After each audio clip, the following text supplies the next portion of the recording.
What's up, guys? So me and Big Fella 117, we went to see the new Love Hurts movie starring Ke Huy Quan, and it was all right. It wasn't, the best, but it was still pretty decent.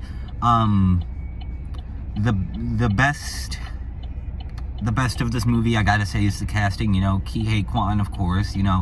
After 30 years of not really doing acting, it's great that he's coming back, and even though this isn't his his greatest since Everything Everywhere All at Once, seeing him in a kind of a casual action comedy movies, not half bad.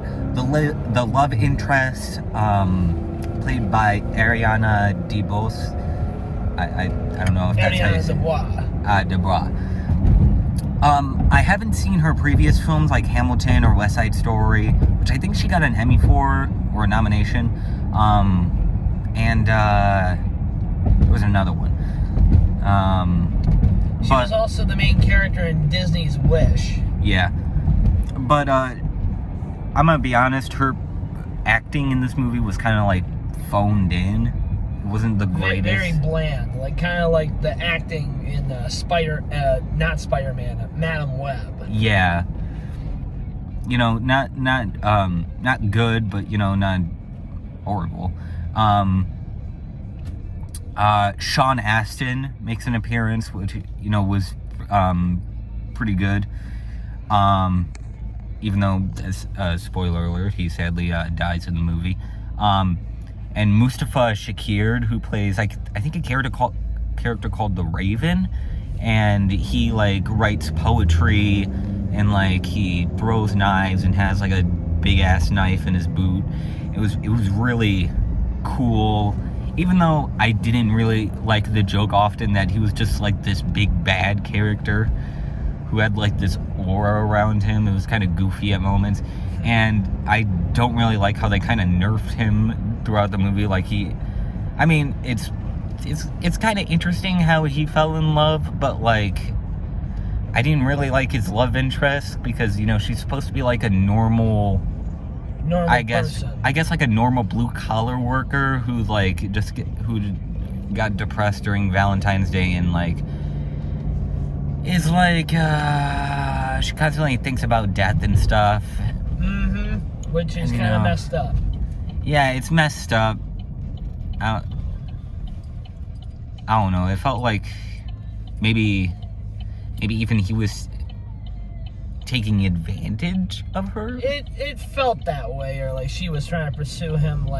I'm not jumping the shark on that one, though. Yeah, all I can say is that it didn't feel very fleshed out. The relationship between Ke Huy Quan and Ariana DeBois' characters didn't really feel fleshed out enough. Yeah, same for Ariana and Ke Huy Quan's characters. You do see a little bit of flashbacks, how he was supposed to kill her, but he didn't.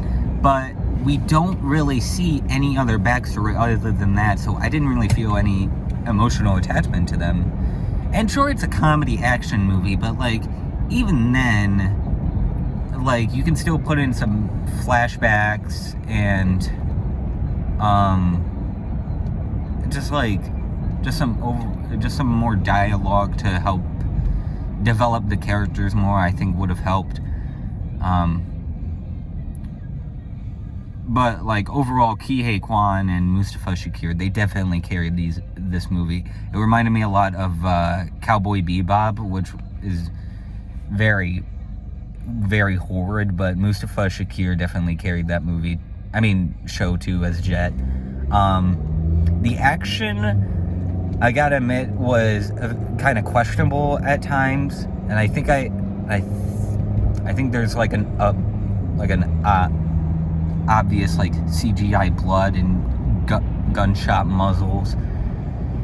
I don't know. I guess I'm used to stuff Kingsman or Violent Night, where it's just or Quentin Tarantino movies where it's just very quick and bloody and stuff.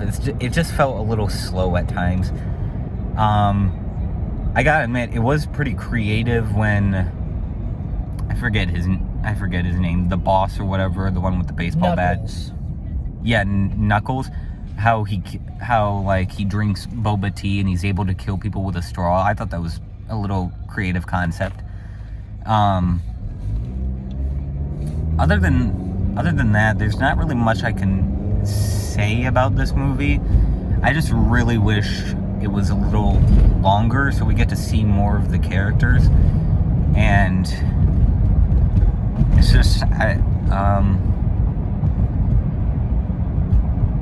I don't know. I think that's all I can really say about it. The soundtrack's not half bad most of the time. In terms of cinematography, it's, basic Hollywood movie. Music too. A little nitpick, but like the arcade fight at the end was pretty dope. But I'm pretty sure a lot of people will point this out in like movies and video games all the time. Is that like, so the boss, he knows how powerful of a character, I think his name is Marvin, how powerful Marvin can be, but he sends like these 20 street thugs or whatever, kind of like a Batman Arkham game where you just beat up 20 goons before you finally progress to like the boss. And what I do like is how the boss can actually like beats his ass a little bit instead of like being I don't know, one-sided. Just being like a one-sided fight. But other than all of that, gotta say it was a pretty decent movie to watch. One more thing. I think those two like bad guys or whatever, I thought they were pretty unnecessary characters. Like they felt like red versus blue characters most of the time. A little bit, yeah. And I think one of them was named Otis. I don't know the other guy, but yeah, it felt very unnecessary to have them in. Like, what was the point of that? Like, we hear one of them has issues with his wife, and the other guy we don't really hear much about him. What was the point of all that? It felt like this movie had like a little bit some pretty good like potential to. It felt like they kept flip-flopping between like wanting to be a serious movie with some like complex characters, but then just overall be like a comedic action movie, which is fine. Like I mentioned, Kingsman has some pretty complex characters at times, yes, but can also be action-packed and dramatic. But like the thing about Kingsman is that despite it being a comedy, it can also be a drama, and it's not also like to the point where it's a spoof. It kind of feels like at times like Love Hurts is supposed to be like kind of like a spoof movie about like a retired person or a person on the run who eventually wants to become a hitman. I mean, no, used to be a hitman, but has to get back into it.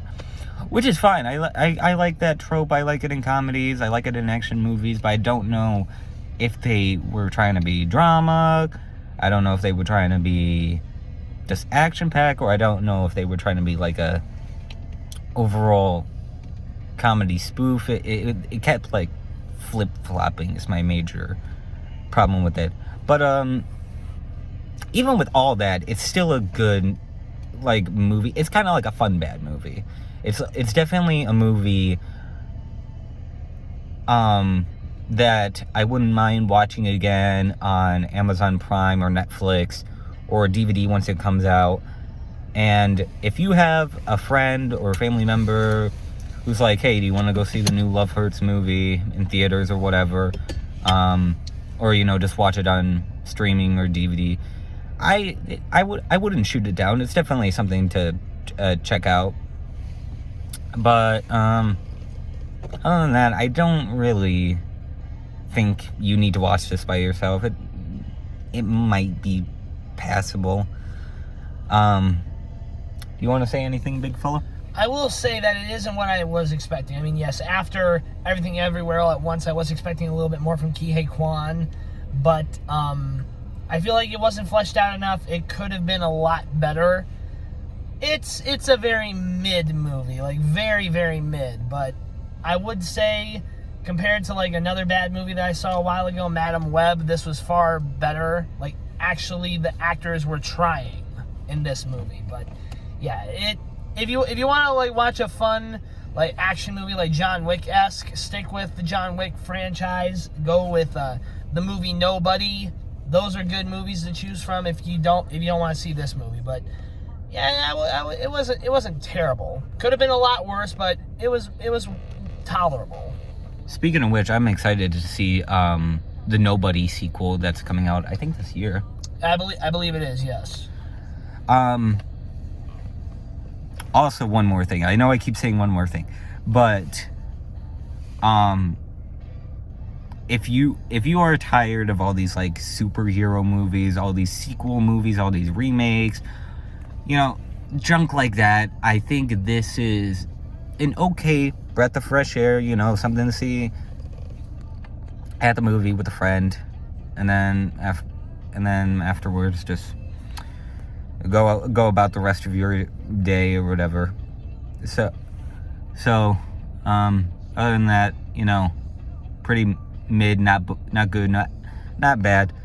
I wouldn't give this a thumbs up or a thumbs down. I kind of give it like an in between. Yes. I think in between, like middle and thumbs up.